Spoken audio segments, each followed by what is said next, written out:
Ode Ishekiri is said to be the ancestral capital of the Ishekiri kingdom and the location where the Olu of Warri is traditionally being crowned. Yes, the Olu's palace is in Ode Ishekiri, has always been the traditional location for the coronation of the Olu of Warri. The community is a focal point for Ishekiri identity and cultural practices and existed long before 1480. Before 1952, all the previous Olu lived in Ode Ishekiri. Ode Ishekiri also significant in the introduction and early practice of Christianity in Nigeria. Established by the Portuguese Capuchin priest in 16th century with St. Anthony Church, it was designed by a monk, Reverend Father Patosia, from 1690 to 1692. It's also been said that the royal family embraced Christianity early, with the first Olu of Warri's son being baptized as early as 1570. This early adoption of Christianity by the Ishekiri rulers led to the establishment of the royal chapel and also the patch of envoys to the Vatican. Christianity remains a significant part of Ishekiri identity, with many Ishekiri people identifying with the church up to today. Well, it's another lovely edition of Community Front, and you do know I'm Michael Obadere. Well, before now, we took a critical look at some major high points in this lovely community of Ode Ishekiri. And you also know that it's always important that we also sit down and have great interviews. And when I'm talking about great interviews, I'm talking about great interview with the people that truly matter. You know, it's an opportunity for us to be in this community. And as given that opportunity, it's also right to have that discussion with the great people of Ode Ishekiri. And that's why we'll be having this interview. And we'll just say we're really lucky enough that we are really being joined by major elders and critical stakeholders of Ode Ishekiri. And that's why we'll be having this lovely interview. And joining us to talk more, because we need to know more about this historical town that many will say predates even the establishment of Warri Kingdom itself in 1480. This town has been in existence before then. So we really need to talk to the community leaders here. We're also being joined by them. And without delaying your time, I feel we need to come to them. And I really want to introduce them as much as we also would be having those critical questions being asked to them. So at least they give us a quick and thorough breakdown knowledge of what's happening here in Ode Ishekiri and also the cultural heritage that predates any when it comes to the great Warri Kingdom. And I'm also being joined, like I said, by three great elder statesmen here in the community. I'm talking about Pa Alfred Apple. Welcome to the show, sir. Thank you. Elder Honorable E.A. Ebiaye, welcome to the show, sir. Thank you very much. And Madam Justina Apodaria, welcome to the show, madam. Thank you very much. Well, sir, I really want to start with you because we have so many questions and we're really interested to really have most of them also being asked. Questions many persons will really want to know. But it's only right we start.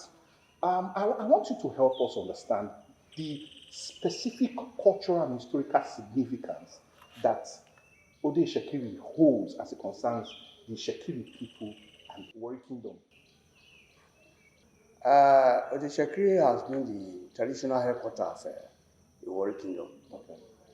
And as you may know, Ishekiri as a nation, the Olu of Warri is the nucleus of the kingdom.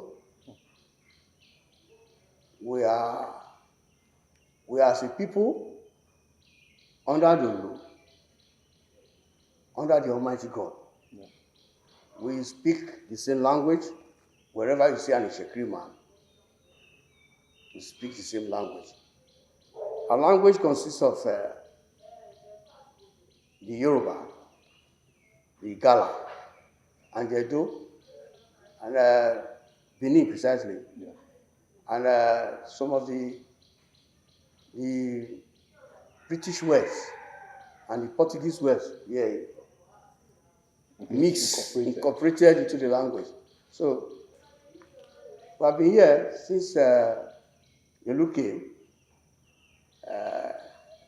1480, and he met people here, which he called Okoichiri, Okay. and the chiefs that escorted the king to this place, and the prince, they now intermarried, Okay. here, and form that the Shekiri you are seeing today, spread to, though we have the Aboriginal community of Inori, Okay. we have that of Borodo, Okay. we have that of Reju, we have that of Magino. So they all become one. They have ancestral connection to this Ode Shekiri. So it becomes automatically the headquarter, traditional headquarter of the Shekiri people. Traditional headquarters. Yes. And while we have the Warri as a commercial headquarter, the Warri town. I like you putting it that way. But let me still come back to you. I really want to understand, because I also learned that before 1952, the Olu of Warri were always residents here. It was only after 1952 that they went to Warri Kingdom, as you called it. And many will also say, when there's any coronation of any of the Olu of Warri, it has to also be here. So let us really understand why that strong cultural hold as it concerns Ode Shekiri with the entire Shekiri. You see, like I told you earlier, Yes. he started the kingdom here. Oh, He ruled the kingdom here, the Shekiri. He left Ijala and came finally to this island, the Shekiri, 1510. So this is where he based, and his palace is not far from here. So this is his seat, and the kingdom has been so good. We have foreigners like the Portuguese, we have the French, Yes. we have the English, Yes. and some other people like the Robos came later. The Jos Okay. came later to develop the kingdom with us. Okay. Okay, I love you saying that, because I also come to you on that question. I can still remember I read through the history, and I came over a letter written by one Dr. Dapa. That should be in 1789, if I'm precise, when he stepped his feet first here. He said he's amazed, or really was amazed, to find the rich cultural heritage of these people here, and also how welcoming they have been. So my question is, if you look at it, looking at what he said, and looking at it now, Ode Shekiri is not just only welcoming to foreigners. It is also now, that was hundreds of years ago, now it's also welcoming to every other stranger. So my question is, why is this town so welcoming, especially when it comes to strangers? People will come and they will really want, they'll hardly want to live here. It's our way of life. It's just our way of life. We are very friendly people. We don't discriminate, and we love people. So when people come and the way we handle them, they now send message back home. I say, these people are loving. They will come and join us and stay. They just stay happily with us. We don't discriminate. You see, and we intermarried with them. Okay. You see, we intermarried with them.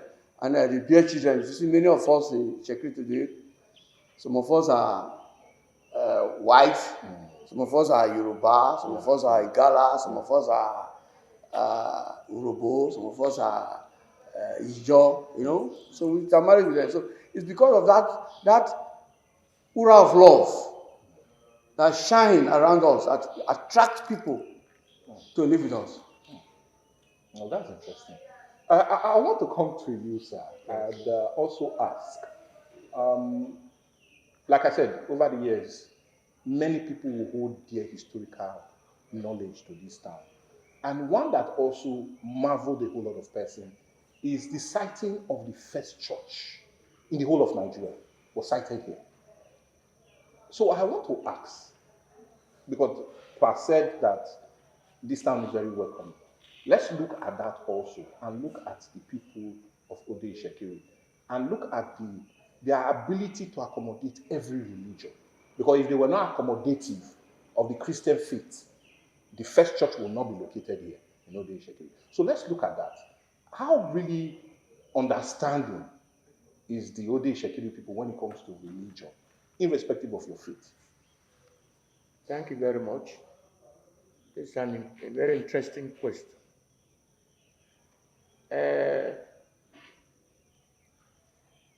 Ginoa left Benin in 1480. He did not come to this place directly. He traveled, made some journey, and left Jala in 1510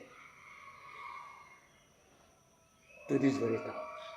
He came with about 70 sheep. First, children of the first-class chiefs in Benin. Yeah. They all came to this community. And from here, some of them moved out to found another community within the Shekiri nation.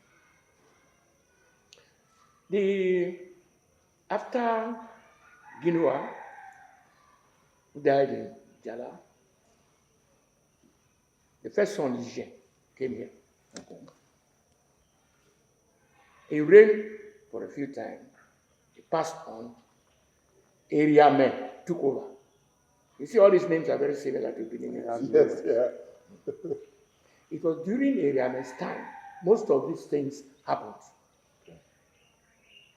Ariame and Atogbu, one of them. One of his sons,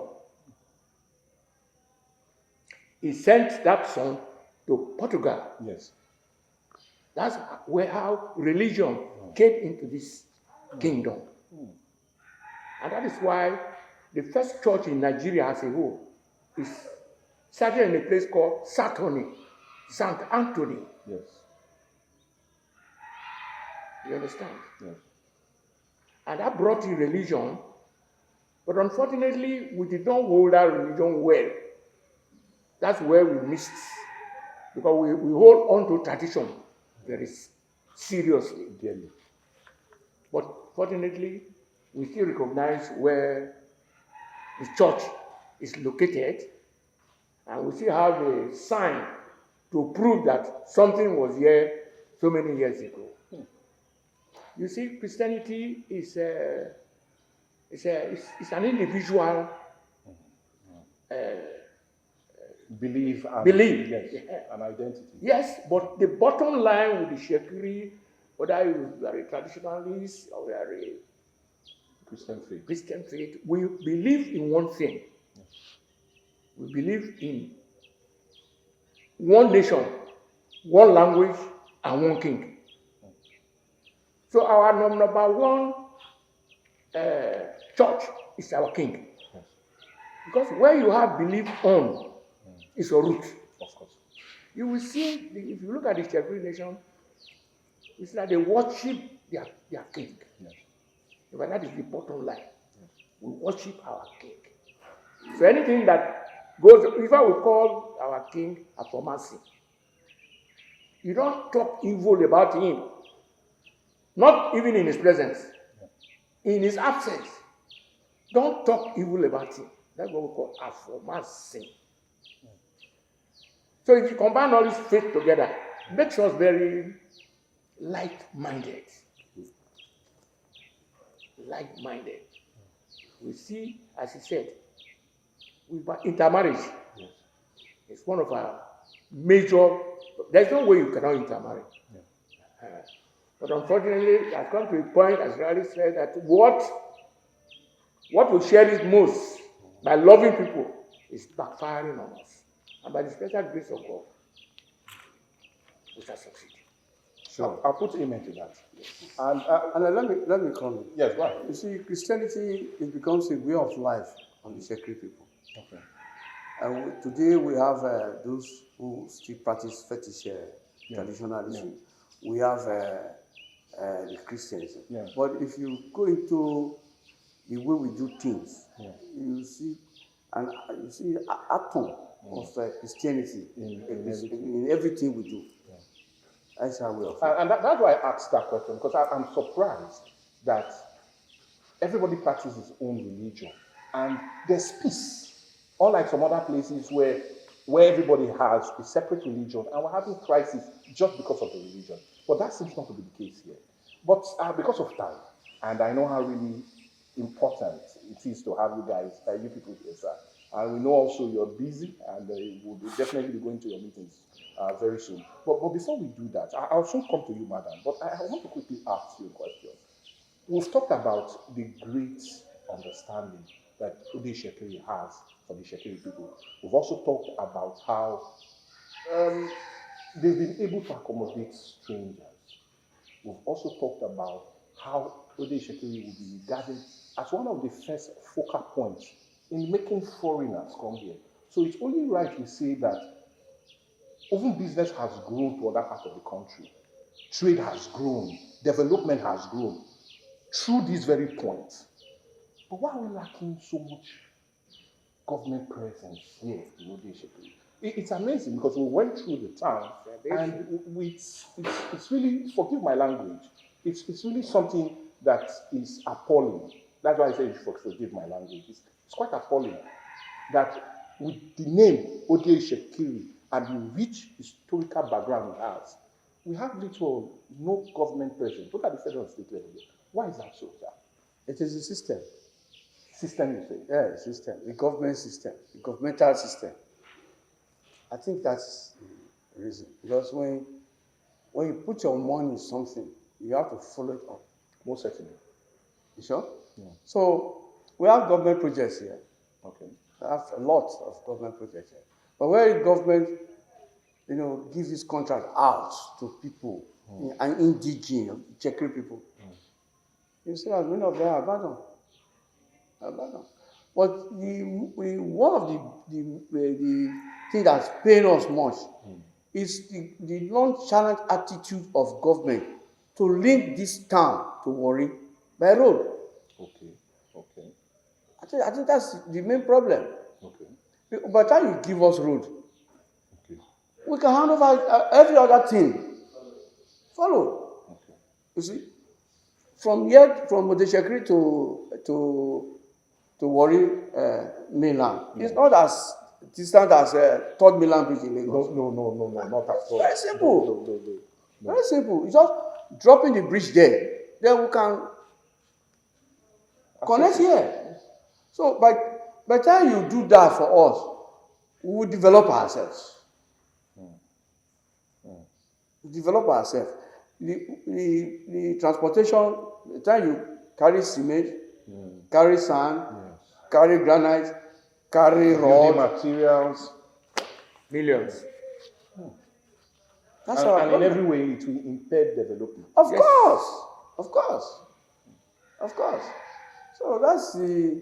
Although we are managing, we are still crying for government to recognize us, to develop our place, especially our quota, the Shekiri nation, our quota to the ports of the federal government. They should consider that and remember to develop the kingdom for us. Okay. Ma, let me quickly come to you. And he talked about lack of government presence here. But one that I hold so dear in my heart is the primary healthcare center. Funny enough, we have visited it and it's something that is sad to see. So my question to you is, how do women manage it? Especially when it comes to childbirth, knowing that the health center here is not equipped enough. So how do people manage? I'm really concerned about that. That is what my brother is talking about. Because government don't care about it. If the government care, and like the health center, Yes. they will equip it, but they will not. So maybe they feel because it's river, they don't have interest.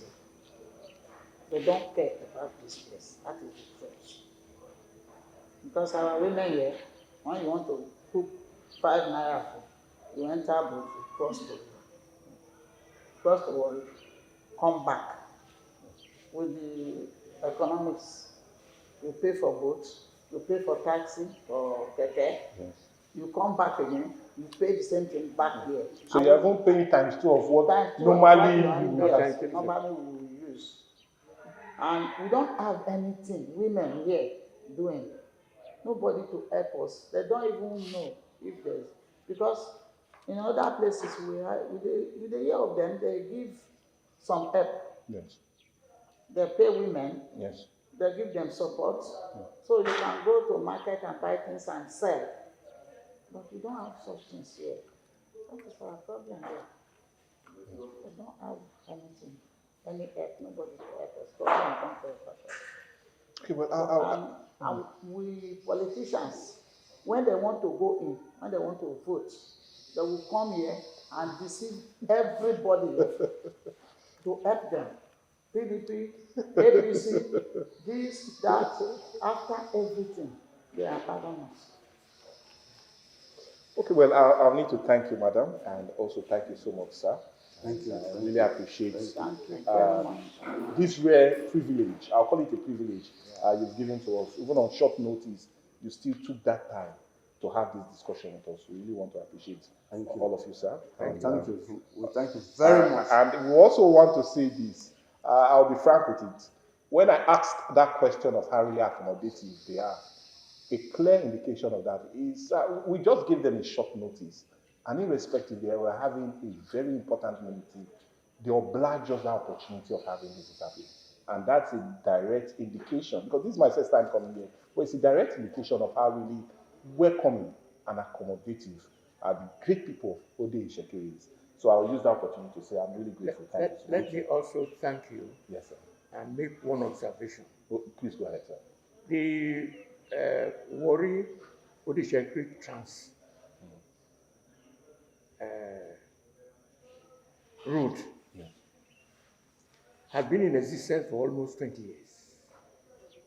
This route we are talking about today that is connecting community side has been on for more than 20 years. One government come, one government go, one government come, one government go. They have been eating money on that road. So we big worry, we are thanking Governor Oboriwori. We had a governor who's an Ishekiri man who did not do anything. Anything. For 8 years. Governor Oboriwori, he has done something. And he has said by the time, during his second tenure, he said August or September. In fact, there's much improvement. Wow. So I'm thanking him on behalf of this community. Well, thank you. Then the other I one, appreciate you. there is NDDC project for another road. That was even the original one. From Warri to Alaja, from Alaja coming to this place. It's a long distance, but it's a road. It's a road project. The other pass here, you only pass here. So we appeal to government to look into that project. That project is already in NDDC budget. They should look into it and execute it. Thank you very much. Don't miss out on exciting news, events, and more. Stay connected by following us on Facebook, YouTube, and Instagram at Atlantic Media and TV. Well, it's the community front, and we've had a great interview with the elders, but you also would know that as much as you've had that great interview, you also need every opportunity to also talk to the youth itself. And you do know, like we always would say, that the youths are definitely the future leaders of tomorrow. And we've been given that opportunity also to discuss with the youth leader of this great community, Ode Ishekiri, and it's no other person but Mr. Harrison Olu Yomi. Welcome to the show, and thank you for also giving us your time to talk about some major issues as it concerns Ode Ishekiri. I'll quickly want to go because we also know you're busy and a whole lot seems to be happening here at the moment. But my first question to you is we've had this great interview with some of the elders, and they spoke highly of the cultural and historical ground that Ode Shekiri has as it concerns the Shekiri people and the Warri Kingdom itself. And I just really want you to also highlight some of the major things, because with the youth in place, we know this same culture will continue even after the elders are gone. So let's look at how really strong, and I really want to say how really strong is that cultural belief among the young persons of Ode Shekiri. As I would say, Odishekiri is a mother community of the Shekiri nation. Yes. And you see, we are all dedicated to it because we were born to meet all these activities on ground. Yes, most certainly. Most certainly. So, as I said, all the Shekiri emanated from this place. This is the art of the Shekiris. You know. And it's an historical land, Yeah. you know, with a lot of cultures, good cultural heritage, you know. So we are dedicated to it because we speak one language, Yes. the whole of Ishekiri, Yes. and we have one king, Yes. and we are subject to that. You know. So in that aspect, we believe in our culture. Not that we are not Christians, Yeah. but in everything we do, even when performing our cultural rites, Yeah. we always see some atom of Christianity. You Also understand? taking place. You are also taking place, you know. It's part of us, you know.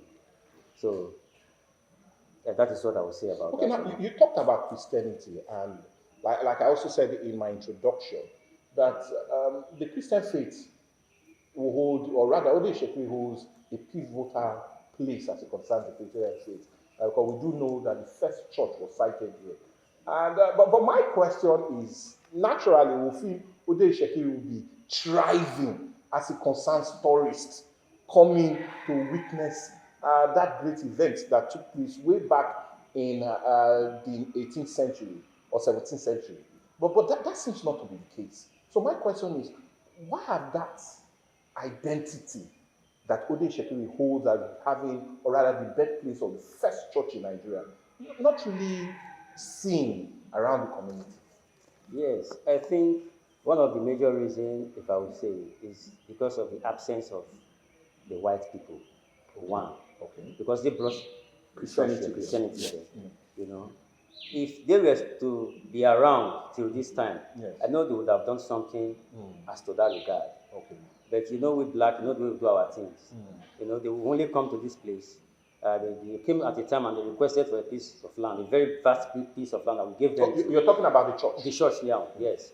You know, and after then, as at the time they came, we were looking forward to see something bigger, something greater, something better, you know. But up to this time, they just acquired the place and they left. You know, nothing is talked about it, nothing is done about it. The place is just there. So it would have been a very big tourist center. Of course, for and they are tourists in the to come position to here do that. and also develop this The community. place, you know, and I thought that was their motive of coming then, but up till this time, we have never seen them again. They don't talk about it, nothing is done, you know. So I think the fault is from the people in charge of the, what is it called? The churches around, yes. Okay. You know. Yeah. Thank you for answering that. And I will also look at, I want us rather to look at the issue of business and trade. I asked the elders initially about how he has been over the years.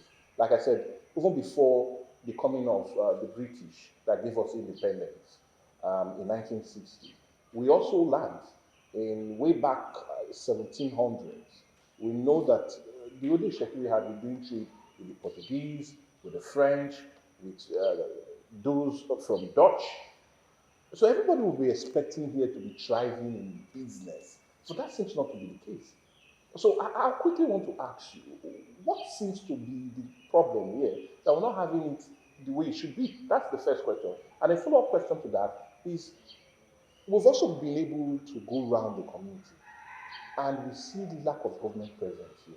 So we'll also give you that opportunity to highlight some of these things that this great community is missing or is lacking as it concerns the basic need of the people. Yes. You know, the Shekiri, as you can see, thank God you just said it now that you've gone through the Yeah, whole we've town, gone through it.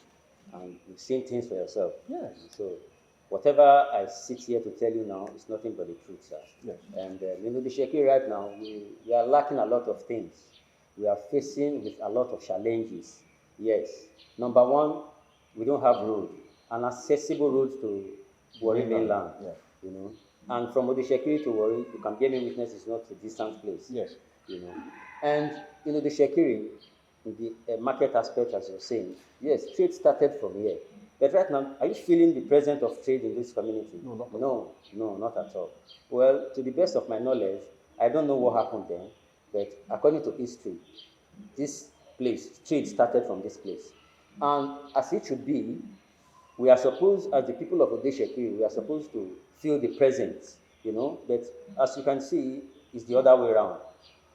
In Odeshekiri, we don't have market. If we want to buy anything, even as simple as salt, we'll go to Warri, you know. So we lack the presence of trade in Odeshekiri, though trade started here. And in Odeshekiri, we don't have light. We don't have good water to drink. Tell somebody you want to drink water, and that person will go inside and give you pure water. We are supposed to have good water to drink here in our community. Those are the basic, what is it called, amenities of life. You understand? So we lack those things. We don't have road, we don't have light. If not for recently that they brought solar, you know. So that's what we are using now in the community at night. If not, the whole place is always dark. No light, no market, no school, you know, no health center. Anytime we have an emergency now, we have to rush down the person down to Warri. You know, sometimes we even have transportation issue because the boat will not always be there for you. Maybe by the time you want to do, or you want to, you have an urgent, what is it called, that you need to attend to on time, the boat will not be ready. So you see, we are passing through a lot of stress. So we don't know. We are clamoring and we are begging the government to come to our aid and look into these issues. At least try as much as possible to do what they can do for us. You understand? We are Nigerians. We are part of the country. You know, and we lack a lot of things. This place, Odeshekiri, is not where they will just, you know, back off like that. No, it's an historical land, you know, with a lot of rich cultural heritage, you know, and we are accommodating, we are open to development, but we don't know why development is not coming, you know. So that's it. Well, I'll need to thank you. I'm talking about the youth leader of Odeshekiri, Harrison Oloroyomi. He has given us that opportunity to highlight some major problems that is bedeviled or bedeviling this very great community of Odeshekiri. And I really want to say we appreciate your time with us, and we thank you for your hospitality and your welcoming approach, which we know is a nature of the It's part of us. It's already a part of you. I really want to say thank you so much for this time, and we really appreciate your presence. Thank you so much, sir. It's community front. Let's see how we'll do this again next time on the platform. And much like I will also implore you to follow us on our different social media platforms. They'll be scrolling there on your screen. And just give us your reaction as it concerns this great interview. And others you really want us to do.